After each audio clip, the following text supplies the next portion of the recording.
What's when you talk about hockey, it's obviously near and dear to your heart. What's the role that your personal faith plays in all of this? Because you've been very upfront about that, Paul, and especially since the diagnosis of cancer. Whenever I've seen you interviewed or read about something that somebody writes about you, they always bring up Paul Henderson and his faith. What about that?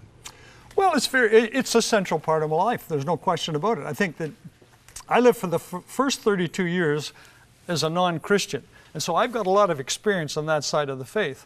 Since 1975, when I committed my life to the Lord, and because of some great mentoring, Mel Stevens, Teen Ranch, led me to the Lord, and a guy by the name of John Bradford in Birmingham, Alabama, when we went down there, took me under his wing, 8 of us young guys, and really mentored us. And I've had a lot of good mentoring on how to have what faith means and how to have a daily walk with the Lord and how that impacts your life on a wholly different way. And so it changed me inside out, and it's who I am today, and that's what I've done for the last 28 years. I've tried to mentor other men the way I was mentored, and if people want to look at it, terrific. If they don't, we'll go play a little golf. And so, you know, I think you can't commit intellectual suicide. And it took me 2 years to become a Christian because I was so skeptical. Like, you know, I thought religion caused more problems than it solved, and I thought it was for weak people that couldn't make it in life. But thank goodness Mel Stevens really pressured me to really take a look into it and like, who is this Jesus person? And the deeper I got into it, I thought, man, this is profound. And you know, to become a Christian, there are some implications here. And it obviously it's changed my life incredibly, and I've had the greatest life in the world. And and I would say this, you know, Jim, when I found out I had cancer, and I can say this unequivocally, I have no fear. I've never had any angst or fear, because I'm fully convinced that this life is just bip. It's just, if I live to be 100, you know, but I'm 68 today, and they bip gone like that. And so I believe that we were, you know, built for eternity. But I think that we're here to enjoy. Jesus said, I came that you would have life and have it abundantly. And so I try to just take every day and live it to the best I can. Try to be the person that God would ask me to be. And I mess up a lot. Man, I've been back to the Lord so many times. Oh, I can't believe I said that. I can't believe I did that. I can't believe I thought that. But Jesus' love is unconditional, and he said that I belong to him, and that's what gets me out of bed in the morning. And I put my stake in the ground in 75, and because of cancer, I'm not taking it up. Now, there's a lot of professional sportsmen in hockey and also in football, especially, who are committed believers like you are. No one has the profile you have as it relates to faith, but this makes me think of south of the border and this new phenom, Tim Tebow. And now they're actually referring to kneeling on one knee now as Tebowing. Have you noticed that?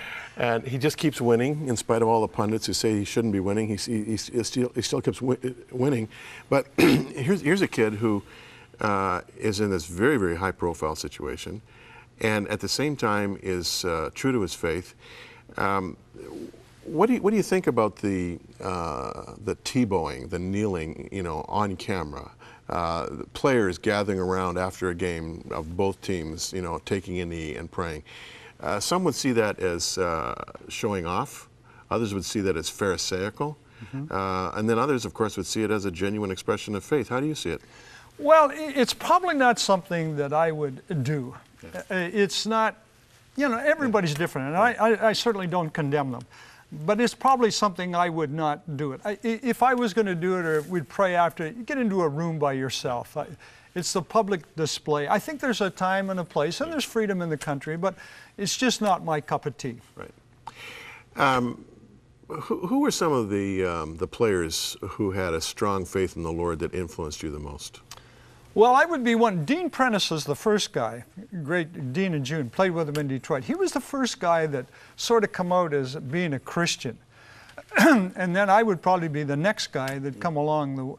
But then there was a whole plethora of guys after that that have very strong faith and stood up for their faith, like Mike Gartner and Ronnie Ellis and Mark Osborne, Laurie Boschman, actually a lot of the Leafs, Dave Burrows. And there are a lot of very strong Christians in the league today. And, Mike Fisher. And so, there's more of an openness now. Like Hockey Ministries International, Paul Allen and Mark Osborne run it over here.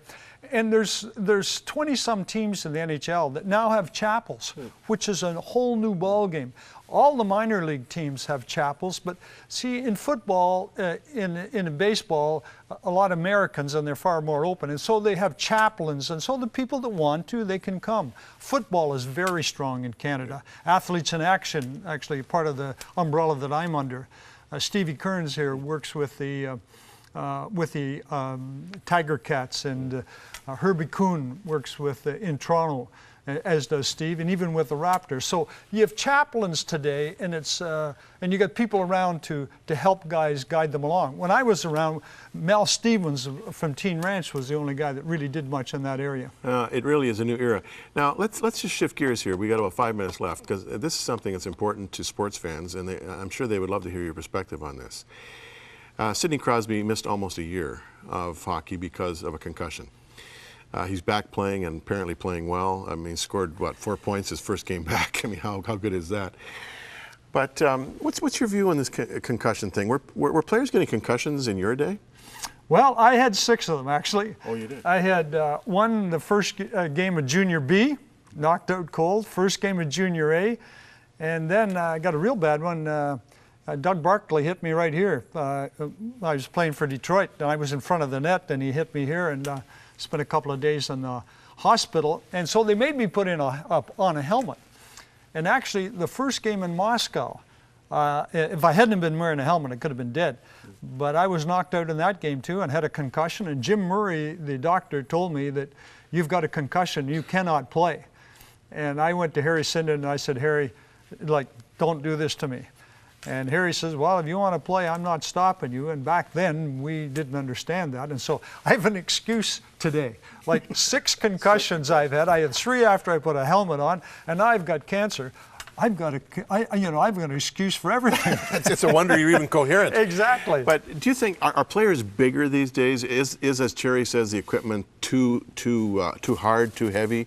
I mean, do they skate faster? Is the ice surface too small? All those, Jim. The guy, in 63, my first year in the NHL, the average weight was 183 of an NHL hockey player. I was 184. The average height was 5'10 and a half. I was 5'10 and 3/4. I was on the top side. We wore little caps on our shoulder. Today, the guys are so big and strong. The physical conditioning, they all have personal trainers. They are so strong. And now they're 6'4", 6'6", and they weigh 240, 50 pounds. But the problem is, and the game is so much faster. We would go to have a 2-minute shift. Now you have a 40-second shift. But the arena is the same size. There's just not enough room to get out of the way. And obviously, but if you're going to block a shot that's coming at you 100 mile an hour, you want to have a suit of armor. Yeah. So they need the equipment, but it's because the guys are so big and strong, the confined area, and you're going to have, now, you've got to teach respect. And I think it needs to start right down at the atom level. Teach your coaches to respect your opposition. This running behind, hitting behind, and they're doing a lot to do this. But they need to educate coaches. It drives me crazy when you see these idiots sending guys out there finish your checks, and especially they're down a goal and that. I got no patience for that whatsoever. But I'm just, that's just my opinion. Well, I mean, your opinion is very highly respected. We've got about a minute left. Tell me about your children. You've got 3 married daughters. You've got 7 grandchildren. How's the Paul Henderson family, especially at this Christmas time? Well, we're very, very fortunate. I had 3 daughters. I have 3 American sons-in-laws. Can you believe that? The 2 oldest girls went to school in the States, found their husbands down there. The 3rd one, we said, you're not going to the States. Made her go to Ryerson, but she still found an American. Now, they do live in Oakville. Yeah. Brian McDermott, and they've got three, a 10 and a 6-year-old boy, an 8-year-old girl. Very proud of them. I see more games of 6 and 10-year-olds, and so we're very, very fortunate. I got a daughter in Louisville, Kentucky, and I got one down on the Gulf Coast of Alabama. So we're sort of an international family, but now the grandkids are growing up, university students, and so it gets a little more complicated. And so Granny and I we work it out. So, well, will you see some of them at Christmas time? Oh, we will for sure, for sure. Obviously, Jill and Brian are here. Yeah. And we'll probably go to Louisville after Christmas, and hopefully the others will come up. So like you juggle it around. Oh, sure. Well, Paul, the book is called How Hockey Explains Canada. Paul is the author, along with Jim Prime. A foreword by the Prime Minister. It's published by Triumph Books. This is a must-have, friends, for Christmas time. If you're a hockey fan at all, this is a very, very respected tome already. It's selling off the bookshelves. Paul was telling me that what was it, Costco? Costco, yeah, we sold out. You sold out in 2 hours? 2 hours, we sold, signed every book in the store. So. Well, you can be sure there's going to be a real fight for this one. Maybe you need to take it back. So there's peace in the camp. Paul, Merry Christmas. Thanks for coming our way. Thank you. We'll be back with more after this.